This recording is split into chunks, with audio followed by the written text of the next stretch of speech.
Hola a todos y bienvenidos a un nuevo episodio de Presunto Podcast. Hoy vamos a hablar, obviamente, cubrimiento de las elecciones, qué ha pasado con los candidatos que se preparan para la segunda vuelta, sus alianzas y demás. Y para eso volvió Juan Álvarez. Él dijo, I'll be back. And he's back.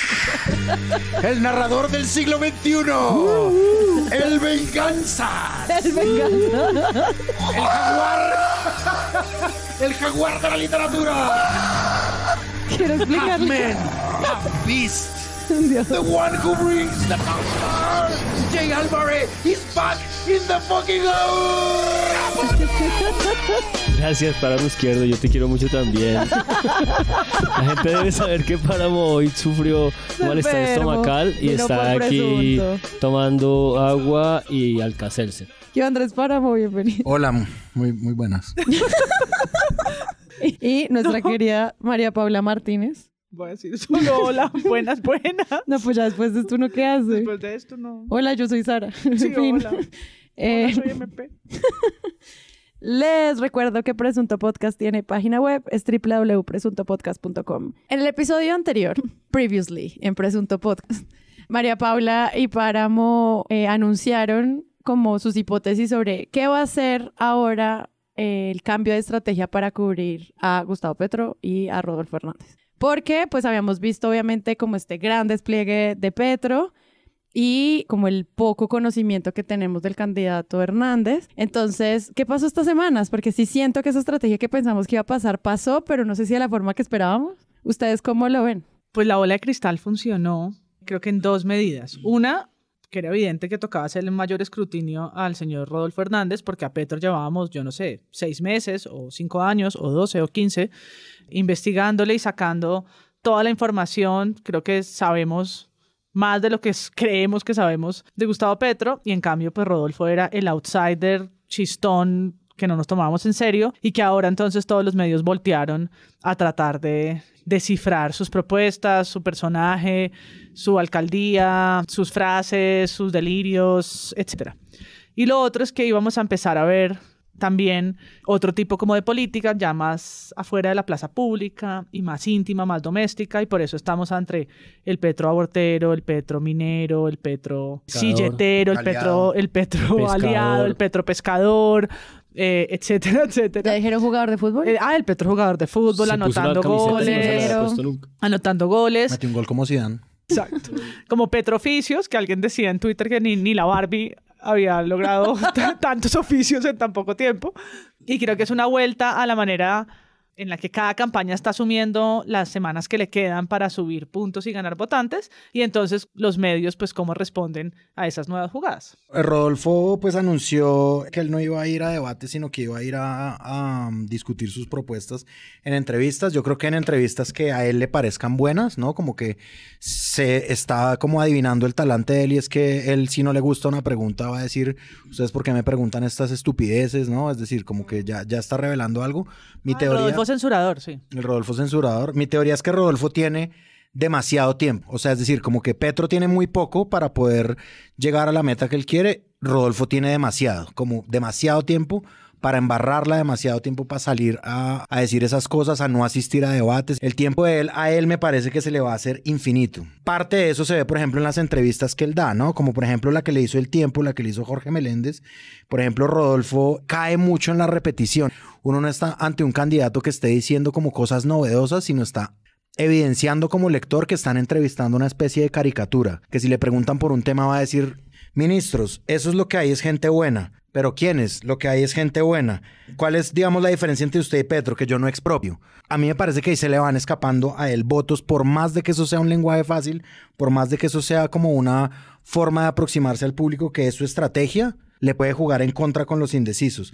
Reforma tributaria, hay que hacerla, pero hay que bajar impuestos. Inflación, unos yuppies son los que han manejado este país. Salud, que dejen de robar, etcétera, etcétera, etcétera. Sí, como que todas sus propuestas son bajar el lujo y los privilegios. Bajar el lujo, los privilegios. Hay una que me sorprendió que fue militares.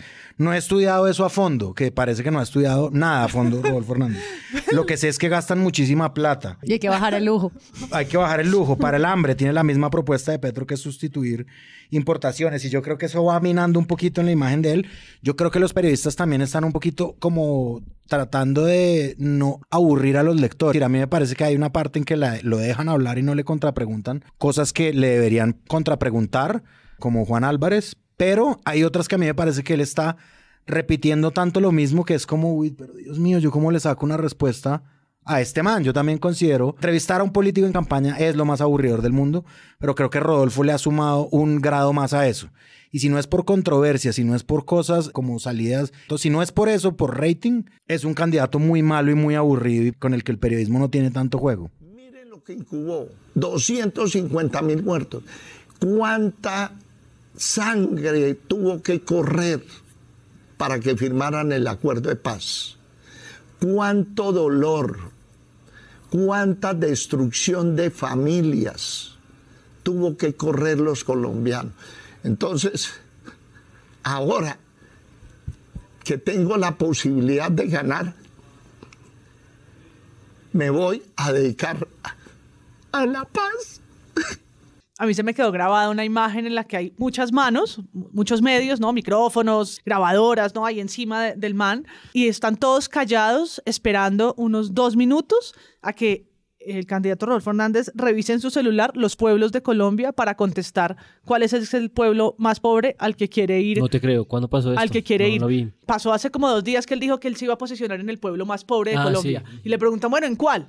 No lo sabe todavía. No, yo los tengo aquí, y saca su celular y empieza a revisar los pueblos sin decir ninguno, o sea, no atina a decir ningún municipio, ni siquiera recóndito, ¿no? ¿Cómo era eso de Puerto Carreño que no sabía dónde quedaba? No, ni siquiera eso. Y están todos los periodistas en silencio así, esperando, ¿no? Las manitos, los micrófonos, y él en su celular buscando municipios y no atina a decir uno. Pero candidato, ¿pero cuál va a ser? Aquí los tengo. Y es como una imagen de lo que ha sido escucharle sus respuestas. De Colombia. Pues tenemos 2 opciones, un pueblo muy pobre de Colombia o Piedecuesta. ¿Qué pasa con el pueblo muy pobre de Colombia? Que entonces se inventan que la seguridad y gastan 10.000 millones en seguridad. Entonces, si van a gastar toda esa platanera, entonces mejor me posiciono en Piedecuesta en el consejo, que es gratis. Cuando los periodistas le preguntaron cuál podría ser ese municipio, miren lo que dijo. Aquí están los pueblos, creo. Yo no sé en dónde están. Ahorita se los mando. ¿Pero recuerda alguno? No, son en el Chocó. No, a propósito de entrevistas, la de Radio Nacional de Colombia, ¿no? Parece que es un escenario definitivo porque ciertamente en esta lógica del escrutinio, en esta lógica de, bueno, no vienes a debates porque no puedes contestar en 2 minutos, necesitas 10.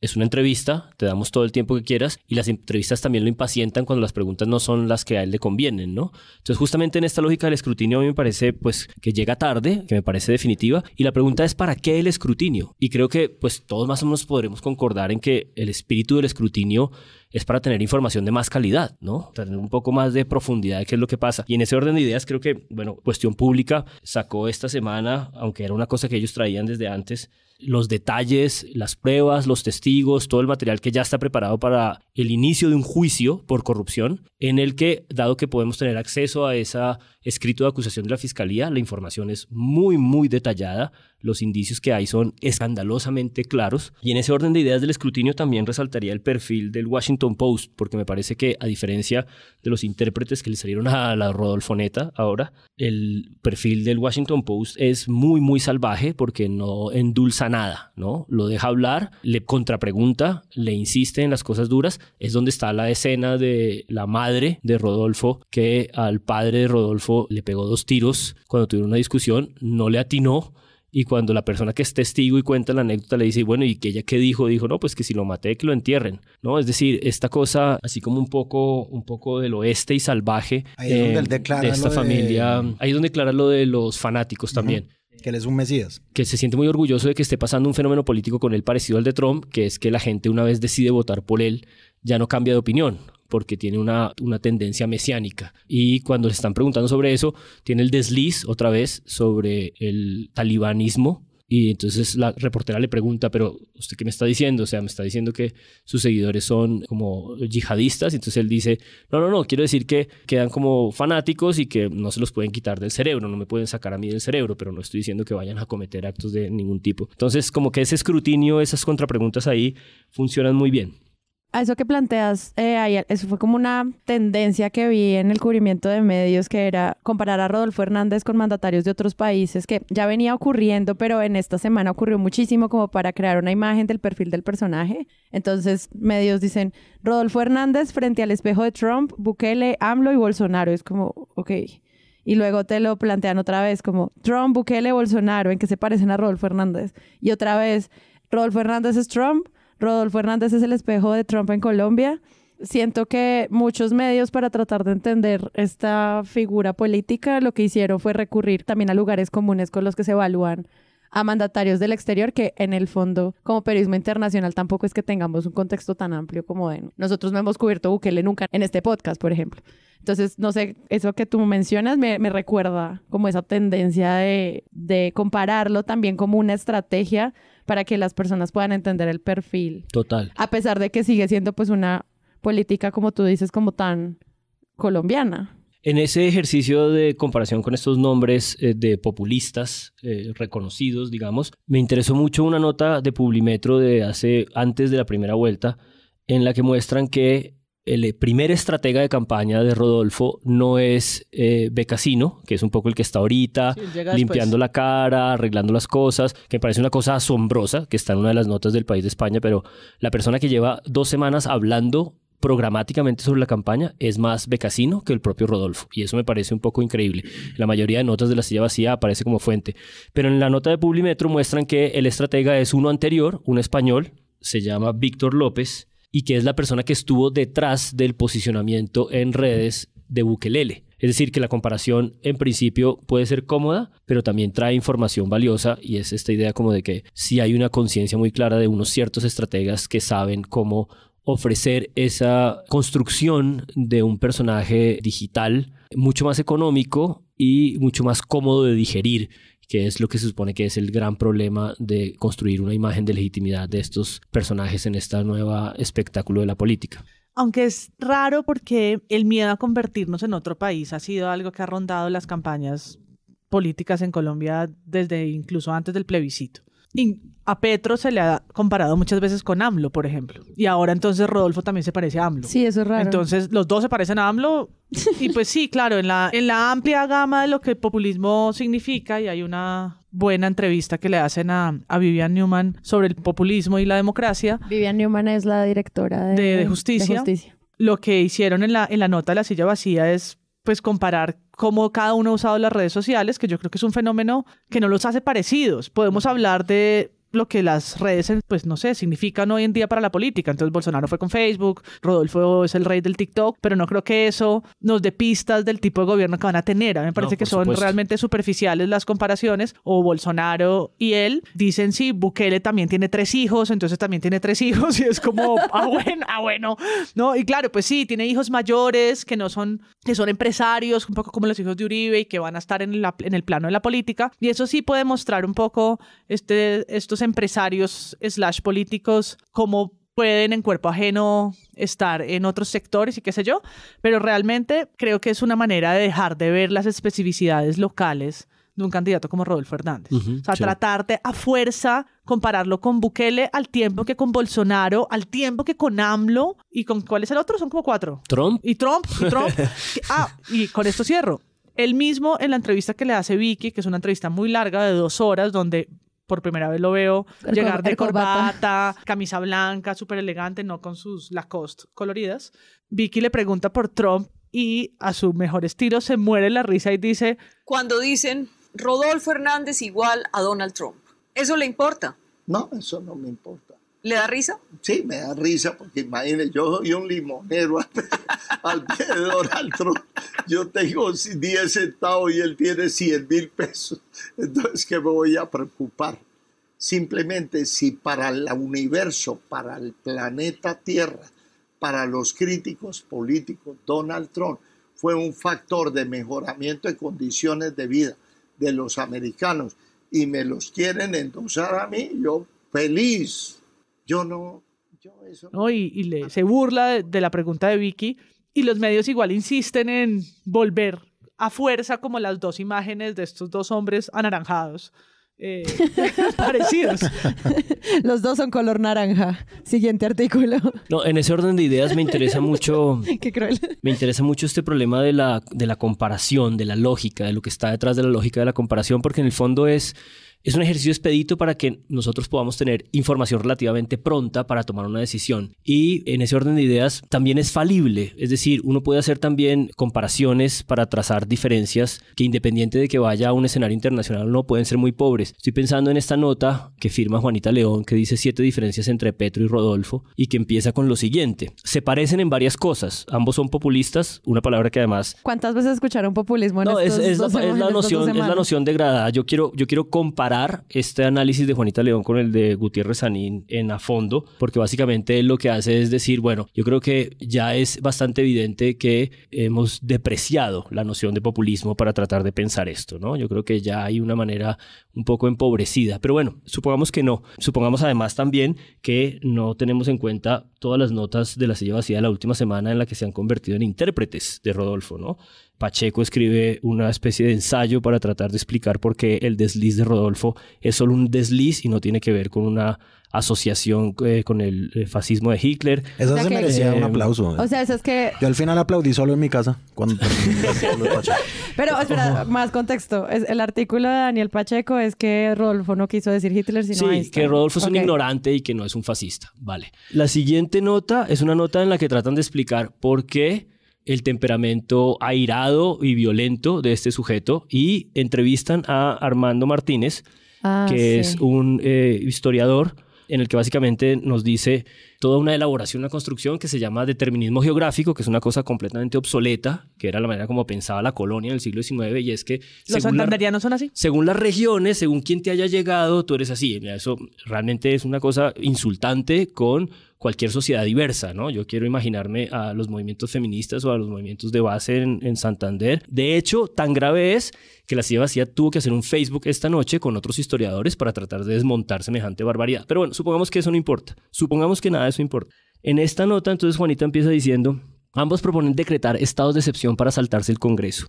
Parce, Rodolfo Hernández ha desarrollado decretos que ya publicó. Si alguien se ha tomado el trabajo de leer esos decretos, que yo me lo tomé, esos decretos empiezan mostrando cómo desfinanciar el Congreso. Es decir, si hay una cosa premeditada y calculada de cómo desarmar eso. Ha dicho en varias entrevistas que no se necesita y se burla de no tener escaños. Pues sí, su partido no ganó ningún senador, ganó solamente 2 representantes a la Cámara, y lo usa como argumento que valida esa idea. Él dice que como no tiene Congreso, él dice: voy a hacer una rueda de prensa todos los días con los periodistas y vamos a exponer los puntos y vamos a confrontar a los congresistas con la ciudadanía a ver qué pasa. Y si no pasa nada, ¿qué, Rodolfo? O sea, La sabatina rodolfista, ay, lo pueden comparar con Correa, mira. Porque ¿cuántas veces no se ha sacado? Estos fueron los congresistas que votaron no a cierta cosa que está interesada. Eso no funciona. No pasa nada. Sí. Entonces, vamos a ver qué pasa, Rodolfo. Y que retomando a los medios, cuando estábamos hablando en algún momento de la campaña legislativa, que le preguntan a candidatos del Congreso cómo funciona el Estado.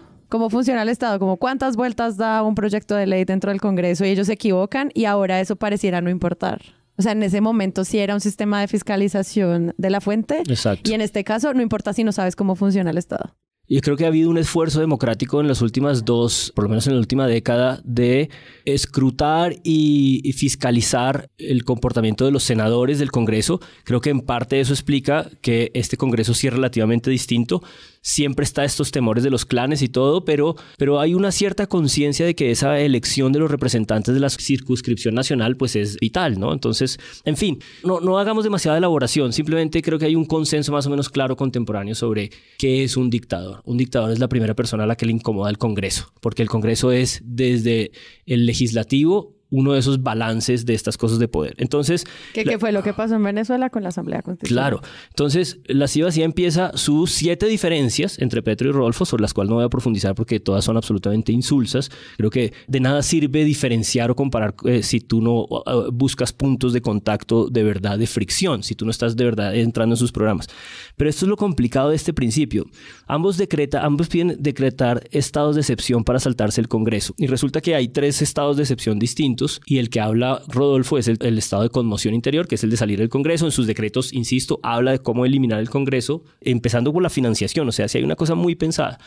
Y la fuente de la que sale esta idea de que Petro también quiere decretar un estado de excepción es una entrevista con Néstor Morales en la que él habla del estado de emergencia, que es un estado que tiene que ver, que fue el que se aplicó para el caso de la pandemia, que tiene que ver, lo dice Petro, con el asunto del hambre. Entonces Néstor Morales, quien lo está entrevistando, de una le dice si es que él se quiere saltar el Congreso. Y Petro empieza a elaborar sobre cómo hay un principio democrático detrás de cualquier declaratoria de un estado de excepción. Y empieza a mostrar cómo él solamente lo haría si sabe que va a tener respaldo por el Congreso, porque sabe que va a ser fiscalizado por la Corte Constitucional. Es decir, es una relación con esa carta que el Ejecutivo tiene absolutamente diferente. Pero la nota de la Silla Vacía empieza con esta equiparación, digamos, ¿no? Luego de la equiparación, pues viene el ejercicio de comparación. Solamente quiero tocar un punto que se llama el último. La épica petrista, que es esta idea de que Petro es un hombre teórico, muy conceptual, muy complicado, muy ególatra, ¿no? Todos estos lugares comunes que tenemos alrededor de él. Y Rodolfo es el sentido del hombre común, que no he podido entender si es el sentido común o es esto que dice la Silla Vacía, que es el sentido del hombre común. Y básicamente es una fuente que describe a Hernández como un hombre pragmático, como un hombre que busca soluciones, como un hombre que hace el enfoque en el problema concreto. Y adivinen quién es la fuente. Becasino. Becasino. Eso me acordó lo que estabas diciendo. Ya casi acaba el episodio.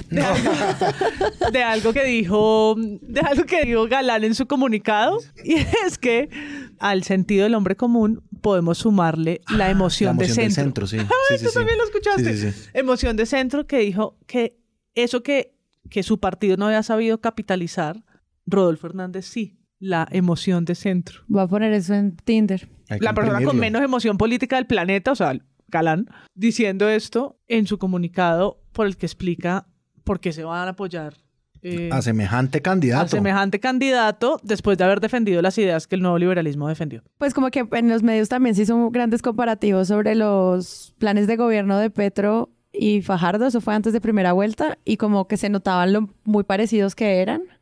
Entonces hay un punto en el que uno empieza como a no entender la coherencia práctica del centro cuando su plan de gobierno, pues cuando llevaron a su candidato, que era Sergio Fajardo, se parecía tanto como al plan de gobierno de Petro. Que incluso, ahorita que hablemos de alianzas, spoiler alert, siguiente parte del episodio en un rato, pues uno empieza a ver cómo estas personas que estaban en esta campaña de la coalición Centro Esperanza, pues empiezan a apoyar a Petro porque había unas líneas programáticas muy, muy similares, que era también parte de la narrativa de la primera vuelta. Entonces ahorita por eso se siente raro esas adhesiones, pero dejémoslo ahí una pausita porque yo creo que sí tenemos que ahondar largo en alianzas en un ratico. Se ha incrementado bastante de distintas formas en el país. Catalino Oquendo hace un gran análisis sobre lo que es, digamos, como que lo perfila. Y a mí me parece también interesante que se perfila, además que la campaña de Rodolfo Hernández es tan hermética y tan unipersonal que lo que decía Juan Álvarez ahorita. Se perfila, por ejemplo, al señor Ángel Becasino, a quien le han hecho una infinidad de entrevistas, quien ha definido un poquito, además, como el estilo de Rodolfo Hernández, quien ha dicho qué es lo que quiere decir Rodolfo Hernández. Es decir, él es el primer intérprete de Rodolfo, él amplía las respuestas, son respuestas grandes. Obviamente es un sujeto interesante para el periodismo porque él fue asesor de Petro hace 4 años, y además que Becasino pues se nota que es un tipo muy ágil. Entonces él dice, yo fui asesor de otro Petro, este Petro que existe ahorita yo lo desconozco. El Petro anterior era un Petro arriesgado y era un Petro un poquito menos alegre, era un Petro que no se juntaba con las maquinarias. Este nuevo Petro, pues no tengo ni idea, yo no lo conozco. Sí, o sea, es muy hábil para hablar. Entre otras cosas porque tiene una cláusula de estas cosas de que él no puede hablar de la campaña anterior. Claro. Entonces, exacto, y muy hábilmente la tapa de esa forma. Y también Luisa Fernanda Olejua, que es la jefa de prensa de Rodolfo Hernández, a quien también entrevistan para averiguar qué tan planeada y cómo fue planeada y cómo se graba la estrategia de Rodolfo Hernández a través de redes sociales. Eso es muy interesante, pues, de un candidato que se sostiene por sí mismo. Pues no solamente se sostiene por sí mismo, sino que empiezan a salir las ayudas que él ha tenido. En el caso de Petro, pues entrevistan a Roy, a Benedetti. Es decir, es más fácil políticamente ubicarlo. Aquí hay que escarbar un poquito más. Bueno, vuelvo a la nota entonces de Catalina Oquendo, el análisis de TikTok, el análisis, por ejemplo, del sistema de referidos. Es decir, la operación de Es que le llaman como, esto es una estructura piramidal. Multinivel. Es un multinivel. Eso, hay una nota muy buena de La Silla Vacía que entrevistan a Juan Manuel Corredor, el que se inventó el software, en el que se explica más o menos cómo funciona el sistema de referidos y cómo se amplía cada día. Es decir, es como Amway o como Herbalife o como, qué sé, el monorriel de los... Toda pirámide. Una Rodolfoneta con puestos detrás. Una Rodolfoneta con puestos detrás. Tenga listo su tinto que ya llegan los huevos, revueltos y metidos en las entrañas de la red de WhatsApp que mueve el fervor de la Rodolfoneta de Rodolfo Hernández. Desgranemos esto. ¿Qué es la red de rodolfistas? Como Rodolfo no tiene estructura política, la suple a través de una red que construye en sus redes sociales. Al principio empezó a construirla diciéndole a sus seguidores vía Facebook que escribieran a una línea rodolfista y así los metían a grupos por WhatsApp. La campaña los agrupaba por regiones, los organizaba por grupos, pero ocurrió desde marzo a noviembre de 2021 de manera manual. Y escribieron como unas 12,000 personas. Wow. Pero ahora todo está más tecnificado. Existe un software que hace ese trabajo por la campaña y su alcance creció exponencialmente. En casi 3 meses llegaron Eso todo a mí se me ha hecho muy interesante. Un escrutinio que se suma, además, como, por ejemplo, toda la cosa de la acusación de la fiscalía que retomó Daniel Coronel en el informe Coronel de la nota que hizo La Silla Vacía. Es decir, hay como un montón de cosas. Semana lo hace a su estilo, es decir, Semana no le cuestiona tantas cosas. ¡Wow! ¡Qué fenómeno de redes sociales, Rodolfo Hernández! No sé qué. Igual, de todas formas, lo hace. No me parece que lo haga también, por supuesto. O sea, es decir, como se contrasta con... O sea, por ejemplo, Semana tiene una frase que dice: es un santanderano recio que puso en marcha una estrategia digital para conectarse región por región con los colombianos. Eso de región por región con los colombianos es justamente el multinivel georreferenciado, en el que hay un jefe de cada grupo de WhatsApp dándole a los miembros del grupo de WhatsApp lo que necesitan saber y lo que necesitan oír de Rodolfo Hernández. Que eso ya lo vivimos. Es decir, yo me siento leyendo una vez más la entrevista que le hicieron al asesor del plebiscito, que nos dijo algo que sabíamos. Es como otra vez los publicistas como metiéndole los dedos en la boca y nosotros nos los tragamos. Contestó, he leído esa entrevista 1000 veces, la he usado en clase, dice: descubrimos el poder de las redes sociales. Uno lee eso y no puede creer lo que sea la respuesta del gran estratega, pero es verdad. Dice: en el sur dijimos que le íbamos a dar sueldos a los guerrilleros. En la frontera que nos íbamos a convertir en Venezuela. A cada grupo focal geográfico le descubrimos su miedo y no hablamos de propuestas, no explicamos el acuerdo, decidimos encontrar una emoción y pegarnos de ahí. Y lo que hicimos fue a cada uno darle un poco de la comida que necesitaba escuchar para apaciguar ese miedo. Y esto, cuando uno ve a Becasino hablar, está diciendo exactamente lo mismo, pero pues más sofisticado, porque él es un estratega más sofisticado. Entonces es un multinivel geográfico guachu guachu,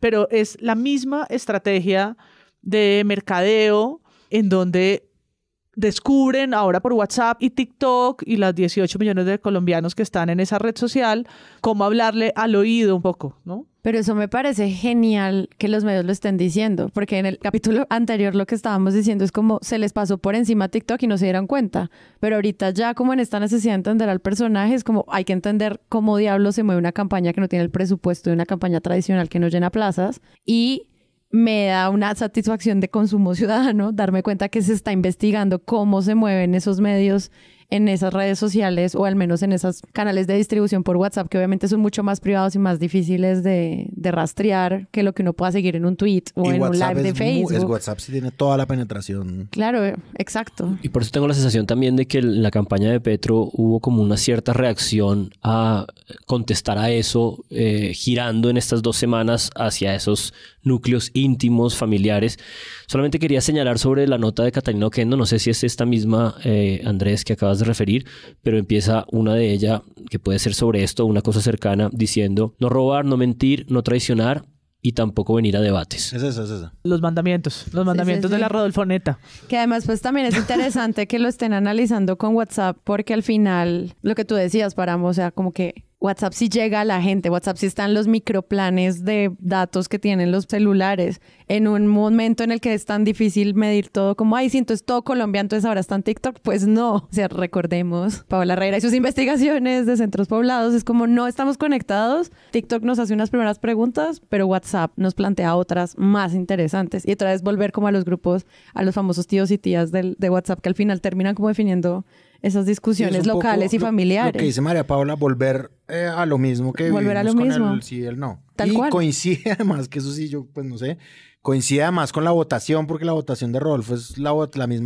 mismas regiones que votaron por el no. Así es. Yo quería decir, hay una última cosa del escrutinio y es que el Rodolfo contra la libertad de expresión pues tuvo 2 capítulos, el de RTBC y el de Néstor Morales, en la misma semana. Y bueno, pues con la Flip sacamos un comunicado. Néstor Morales incluso fue antes, que también le contesta a las patadas a Néstor, que se supone que es el establecimiento, hablando un poco. Antiestablecimiento, María Paula. Sí, pues es porque es que esa es la otra palabra rara ahora, entre quién representa el cambio y ahora quién representa la institucionalidad. Pero primero es con Néstor Morales, que también en la entrevista le cuestiona y le dice que no lo deja hablar y lo interrumpe y bueno, se vuelve como un alegato sobre el oficio periodístico.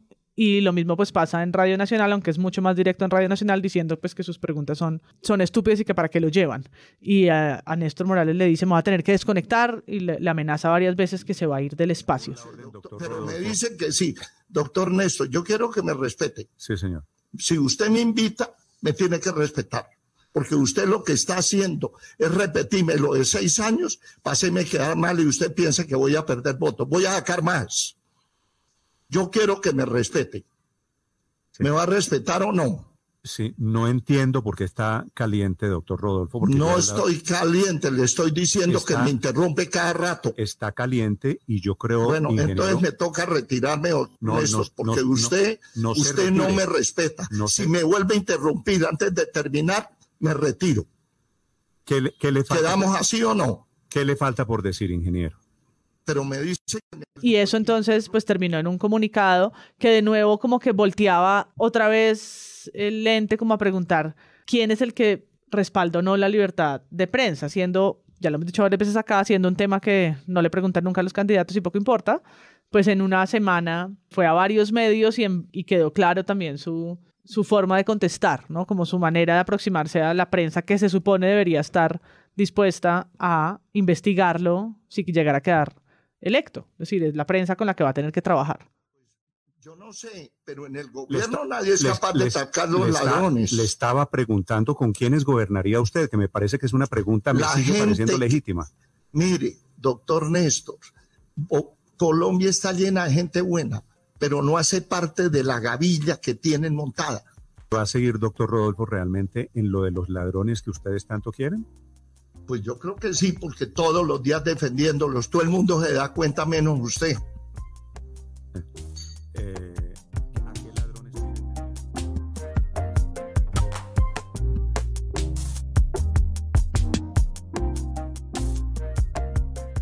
Bueno, hablemos de alianzas y adhesiones. Se suman a las campañas como un rápido resumen a hoy que estamos grabando 7 de junio. Al Pacto Histórico, Antanas Mocus, Mabel Lara, Alejandro Gaviria, Yolanda Perea, Guillermo Rivera, Andrea Padilla, Ariel Ávila, Luis Gilberto Murillo, Catherine Jubinao y Sandra Borda. Y Rodolfo Hernández recibe como el apoyo de Néstor Humberto Martínez, María Fernanda Cabal, Federico Gutiérrez, Paloma Valencia, Rodolfo Palomino, Juan Manuel Galán, Catalina Ortiz Lalinde, William Ospina, José Obdulio Gaviria. Y bueno, van sumando y armando cosas. Chévere. Yo, como una especie de gesto previo a profundizar en las alianzas, y porque creo que está conectado, al final de cuentas, creo que estas alianzas son parte de la expectativa democrática de incorporación de una segunda vuelta. Es decir, creo que esto es lo natural. Sí. Creo que es lo diferente de un régimen parlamentario. Creo que es muy importante, es muy importante sopesarlo con cuidado. Creo que hay una cosa particular que está pasando y que es diferente a hace 4 años, y es que la disputa alrededor del voto en blanco es distinta. suponiendo que en las alianzas también está en juego esa tercera posibilidad, ¿no? O pasarse de un lado a otro, o confirmarse, porque extrañamente en esa lógica de las alianzas ha pasado una cosa que me ha parecido significativa y que en principio los analistas no lo vieron con agilidad, pero que era posible prever que ocurriera, y es que, por ejemplo, el principal senador que respaldó a Rodolfo, este youtuber JP Hernández, fue el primero en voltearse, muy muy rápido, es decir, con la misma velocidad con que el uribismo se alió, el senador creo que con la segunda o tercera votación más alta, o la más alta, la votación más alta, inmediatamente se desmarcó, porque creo que ese es como la gran conflicto de identidad del rodolfismo, y es que el rodolfismo electoralmente no puede ganar sin el uribismo, y sin embargo el rodolfismo básicamente pasa en su estrategia becasino por no tomarse ninguna foto con estas alianzas que son bastante claras y manifiestas. Pero en ese orden de ideas y sobre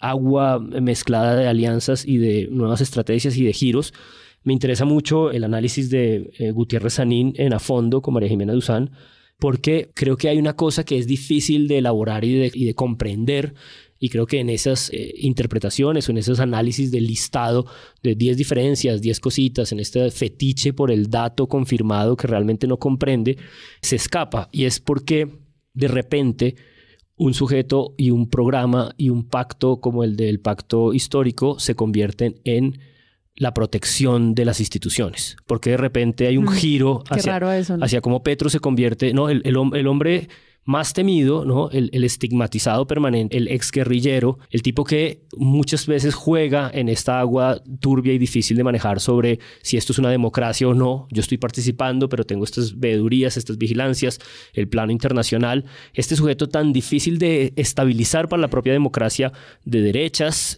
colombiana se convierte en el más garantista, ¿no? Es la razón por la que Rudolf Holmes se suma, es la razón por la que Alejandro Gaviria se suma, es la razón por la que el santismo se suma, es decir, una cierta derecha ilustrada, que es esa decisión que no se ha podido resolver entre la derecha ilustrada y la derecha reaccionaria, de la cual no puedo evitar decirlo.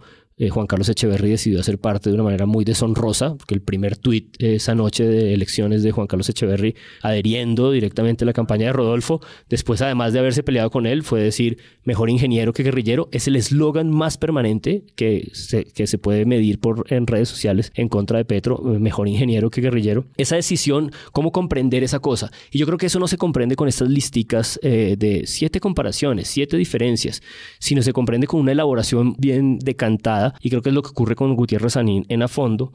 Y básicamente está en un punto definitivo, y es que podemos tener todas las diferencias, podemos tener todos los problemas con el discurso o el individuo Gustavo Petro, que yo creo que también parte de la riqueza democrática es dejar de pensar estas elecciones como un problema de individuos.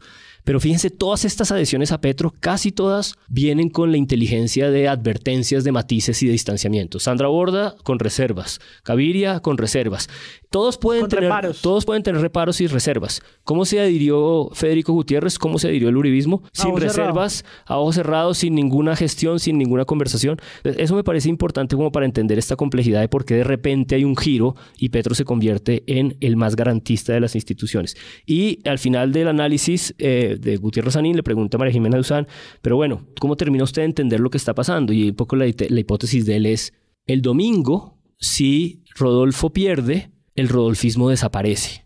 Si el domingo Petro pierde, ya no hay manera de gobernar este país sin la agenda del centro y de la centroizquierda, porque al final de cuentas son las agendas parecidas de Fajardo y de Petro, ¿no? Entonces, más allá de lo que pueda pasar el domingo, que nos falta un episodio todavía para llegar allá, sí creo que hay una derrota ideológica del uribismo y de esta derecha reaccionaria, una urgencia de recomposición, está en el análisis de Gutiérrez Sanín, y una imposibilidad de comprender este país ya sin los feminismos, los movimientos populares de base regionales, la interrogación sobre el acuerdo de paz no incorporado por este gobierno, la necesidad de una transición energética, la necesidad de un fortalecimiento de la industria, de los saberes, en fin.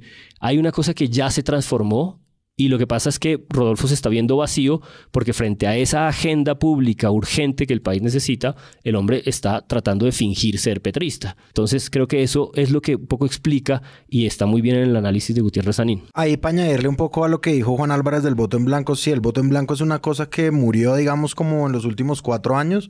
Yo recuerdo incluso un debate de María Jimena Duzán en Semana en Vivo con como representantes del voto en blanco. Uno de ellos era Andrés Hoyos, me acuerdo muy bien.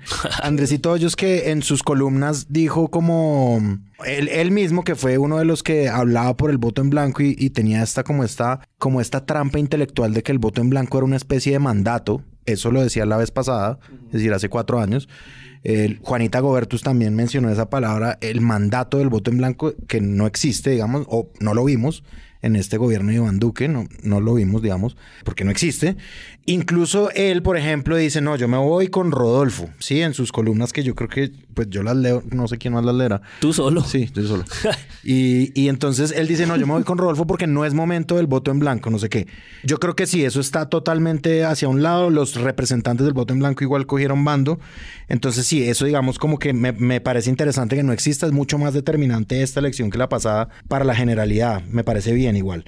Una cosa de las alianzas que a mí me pareció increíble es lo mismo, es decir, como el voto en blanco inexistente y el centro casi que inexistente, pero el centro sí tiene una tendencia, yo creo, en sus analistas, en las personas que se lanzaron y se quemaron, y en el propio Sergio Fajardo, que es como el gran candidato de los 800,000 votos, que es somos muy importantes. Sí. Entonces la imagen, esto es más análisis mío de la foto que el tratamiento que le dieron los medios, que pues estuvo normal, acorde a lo que era.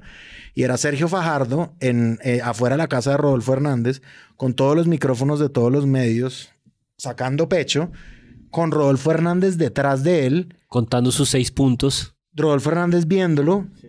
Fajardo diciendo, nosotros lo que estamos haciendo es un acuerdo programa. Lo mismo que dice Fajardo siempre.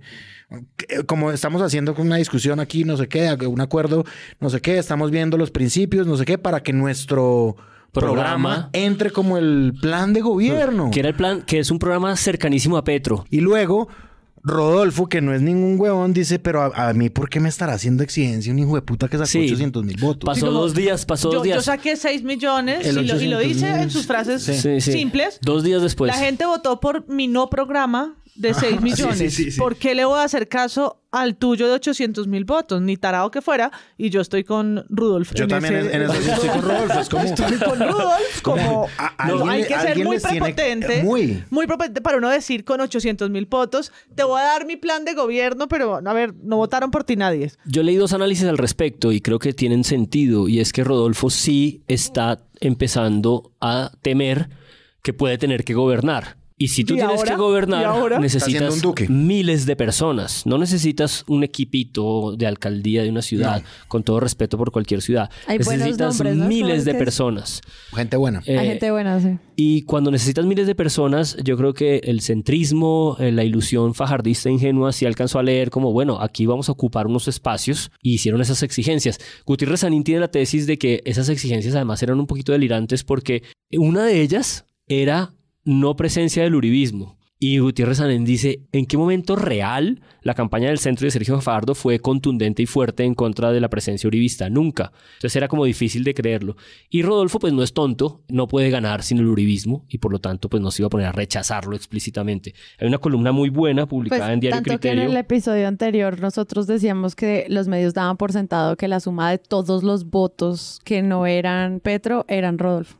Sí, que es lo que fue... O sea, como que fue el primer análisis que luego César Caballero en a fondo dice como que flojera, pero aún así eso era lo que decían las mesas. Sí, la aritmética simple de la ilusión de la derecha de no perder su poder, porque todo suma. Porque realmente la derecha lo que es antipetrista, sí, porque lo que quería. Y lo que no habían contado es con el hecho de que ciertamente dentro del voto rodolfista sí hay mucha gente harta de miles de cosas, desinformada relativamente, desinformados como estamos todos, desinteresada de los políticos.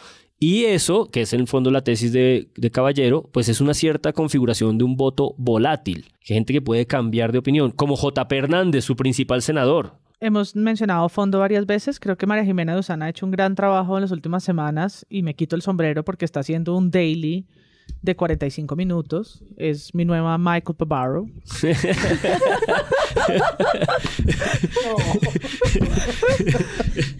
Ay, weón, yo hubiera apostado plata que María Paula iba a decir eso. Me hago millonario. Y la amo a ella también. Entonces, creo que ha llevado buenos invitados que han tenido la tarea de analizar como todo esto más reposadamente. Buenos politólogos y buenos analistas de estadísticas y proyecciones electorales, incluido a William Ospina y a Alejandro Gaviria, ¿no? Que más allá de analistas, pues están montados en cada uno en una de las campañas. Incluso escuchar a William Ospina durante 45 minutos armar las razones por las que apoya y combina la franja amarilla con la ola amarilla de la Rodolfoneta. Y el pueblo. Está en un propio libro de él, William. Está metido en un libro. Haciendo como sus memorias, una cosa rarísima.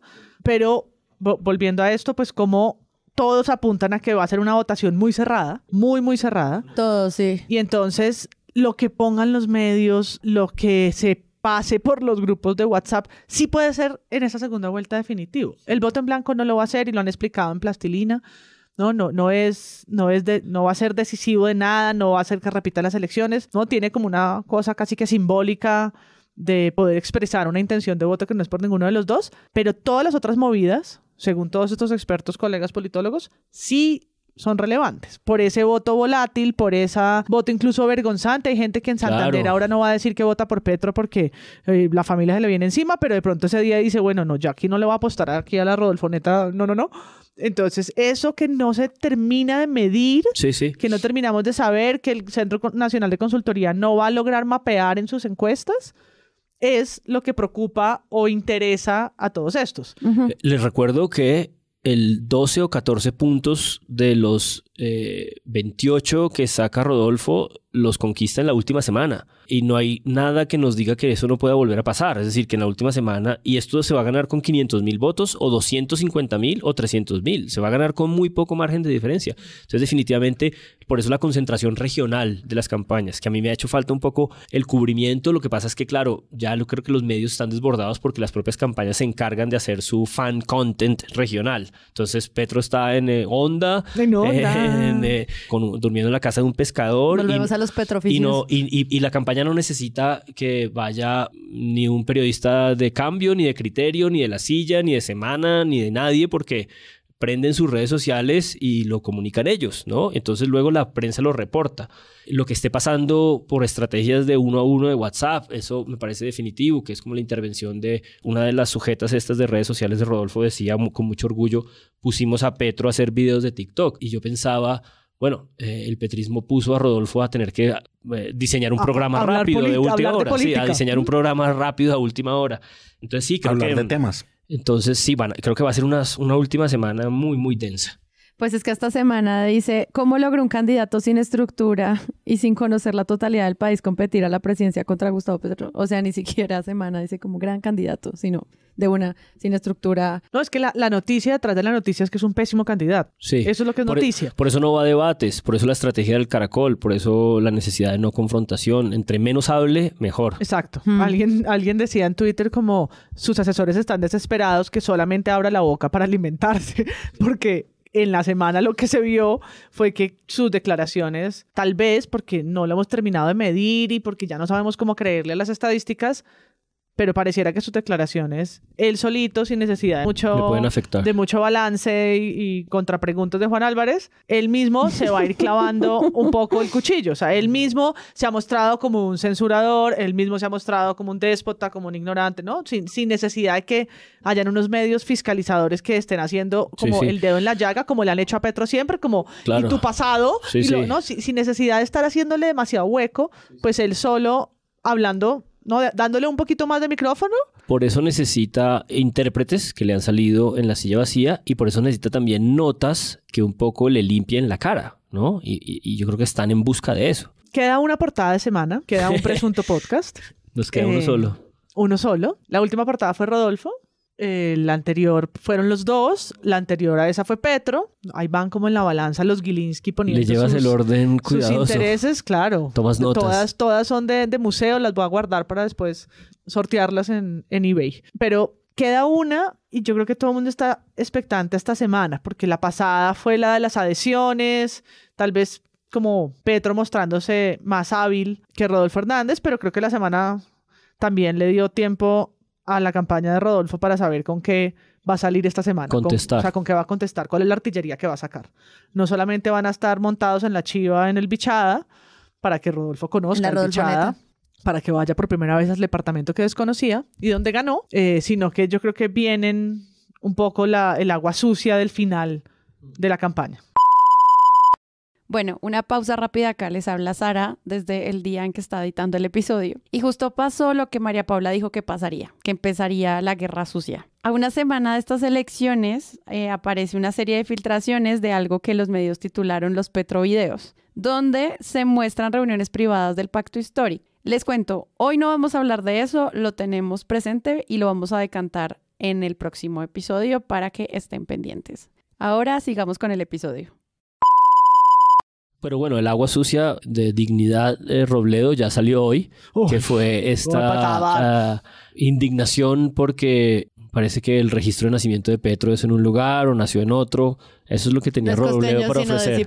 Sí, es lo que Robledo tenía para ofrecer. No, y le gastaron minutos a la W a que Robledo, desde su movimiento Dignidad, que es que me da indignación, no puede ser, cuya sede está aquí a unas cuadras de Presunto. Y en Blue también le dieron. Para que él explicara en un argumento rarísimo en el que alcanzó a decir que un político infiel como tendría que perder la curul, porque es que, pues no así es en la casa. Es como, ¿de qué? Es un deterioro intelectual. Sí. Hablando Robledo. Y Robledo está deteriorado. Néstor dice, no, pero es que si él va y dice en la costa que él es costeño y en Zipaquirá, ok, Néstor está bien. Después de esto que acabamos de describir de una estrategia multinivel en donde le ofreces lo que quieren oír a cada región. Frente a eso, esta locura de la mitomanía de un man que siempre ha dicho que creció en un lugar y nació en otro lugar. Ya, fin, sí. No, y debe ser por el registro civil que la gente en la costa vota por él. Es por eso, seguro. Sí, solo claro, por eso. Por supuesto. Solo porque dice ese municipio en un renglón de su registro civil. Sí, de yo su creo partida que de nacimiento. Por nada más. Hay una cosa que a mí me interesa mucho, no lo vamos a tocar ahora, solamente la voy a soslayar. Es esta idea como de que el debate democrático está deteriorado, se deteriora o está sucio, empantanado, fangoso, porque hay mucho fragor, mucho maltrato, mucho insulto, digamos la tristeza posada. ¿No? El lamento posada. Posada no es una cuenta de humor.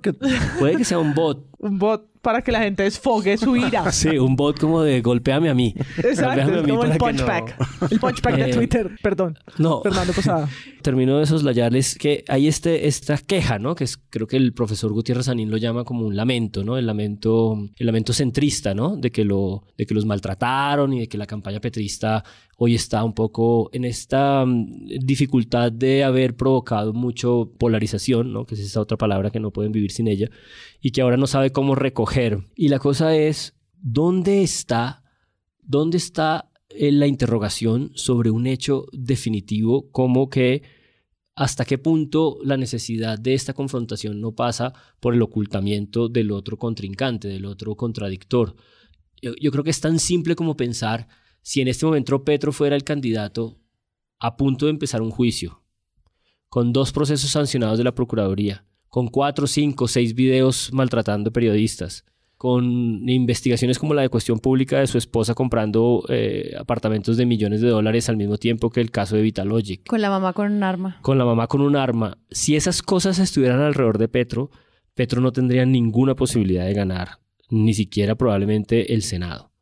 Y entonces ahí me viene a mí como la pregunta por el estigma de la reconciliación. Hay una cosa que yo extrañaba mucho en todo este cubrimiento y es, esto está ocurriendo al mismo tiempo con las horas contadas que la publicación del informe final de la Comisión de la Verdad, que se supone que nos va a contar cosas muy dolorosas para que intentemos entrar en esta lógica de la reconciliación. Y hombres ilustrados que han estado en el establecimiento, en el poder, que hicieron parte de un gobierno que firmó el acuerdo de paz, como Juan Carlos Echeverry, su primer pronunciamiento es mejor ingeniero que guerrillero. Es cuando yo digo, ¿de qué estamos hablando cuando interrogamos ese fragor de las redes sociales? Es decir, ¿por qué le prestas tanto cuidado a eso si ahí claramente cualquiera dice cualquier cosa? Datos de vital importancia para esta semana. Fue muy importante lo que se estaba anunciando desde las fuerzas militares, como en la parte de la discusión de quién va a ser candidato. Desde que no está Federico Gutiérrez, ese tema es como ¡pip!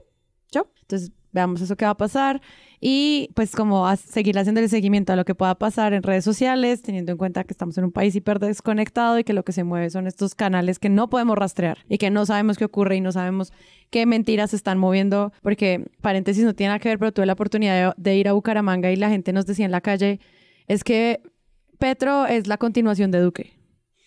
Otra persona nos dijo, en medios no se habla de cómo Gustavo Petro es quien recibe toda la financiación de Maduro para su campaña y entonces es porque Petro y Maduro compraron RCN y Caracol para que no se hable del tema. Y era lo que decía la gente en la calle. Yo pensaba, o sea, acá no estamos llegando. Sí, entonces creo que parte de la reflexión es, queridos medios, están trabajando un resto. Ustedes los vemos que no paran. Yo quiero ya que duerman, por favor, y descansen.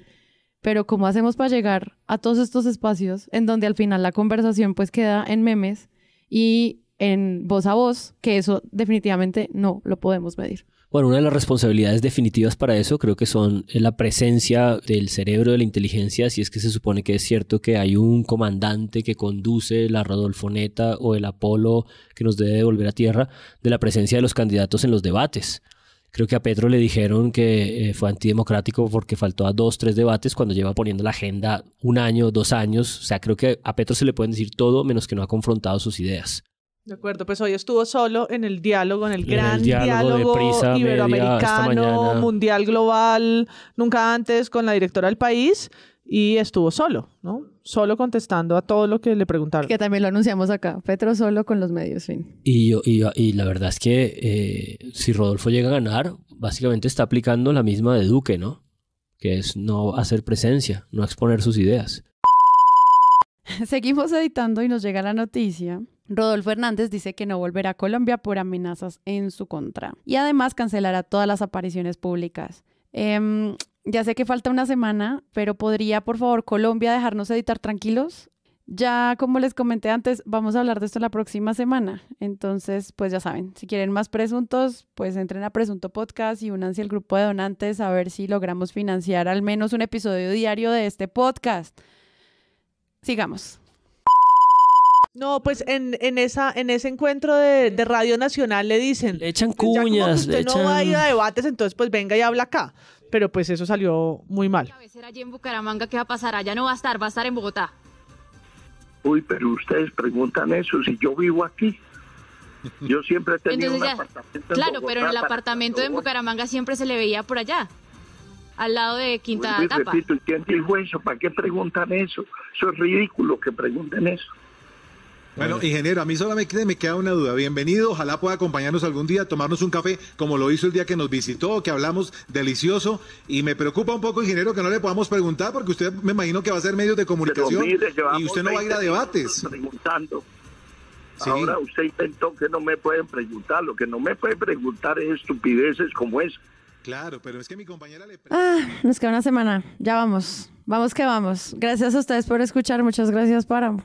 Bueno, feliz última semana, se nos vino. Ahora sí. María Paula Martínez. Yo solo quiero expresar mi indignación por el Centro Esperanza, que nunca más vuelvan a usar ese nombre de nada, porque son una vergüenza, igual que el nuevo liberalismo. Nos critican estar todo el tiempo hablando de los polos o lo que sea, pero es que el centro está pegado con babas, y lo que hemos visto esta semana es realmente vergonzoso. Sí, que Alejandro Gaviria en el episodio de A Fondo de María Jimena Duzán dice como, menos mal ya se acabó eso. Sí. Sí, o sea, él mismo dice, ese ensayo que salió mal, ¿no? Uh-huh. Salió mal. Entonces, cada vez que alguien empieza como a defender el centro, digo, ¿pero cuál? ¿Cuál si las propuestas como las del nuevo liberalismo? O sea, ver la carta que escribió Julia Miranda, que defiende la agenda verde adheriendo a Rodolfo Hernández, o a escuchar a Galán, ¿no? Decir que eso no será un cheque en blanco, pero que coinciden con las propuestas. Están en la repartición clientelar. Yo creo que ya calcularon que hay demasiada gente en el pacto histórico y si Rodolfo llega a ganar, pues no pierden nada, consiguen un par de ministerios. Yo creo que están en esa repartición. Y bueno, parece que también el tema financiero es delicado, ¿no? El nuevo liberalismo necesita dinero y yo no sé si es que Rodolfo se los ofreció. Me encanta. Siempre tenemos que tener una buena teoría de conspiración de Juan Álvarez. Creo que por ahí está. La respuesta ahí es que hay buenas personas. Está lleno de buena gente. Está lleno de buena gente buena. Demos las gracias a la sopa de pollo de Iván Ospina del barrio, porque Páramo estaba de verdad un poco alterado del estómago y le dio la energía necesaria para haber hecho esa generosa introducción musical. Y yo soy Sara Trejos. Nos escuchamos en una próxima oportunidad. Chao.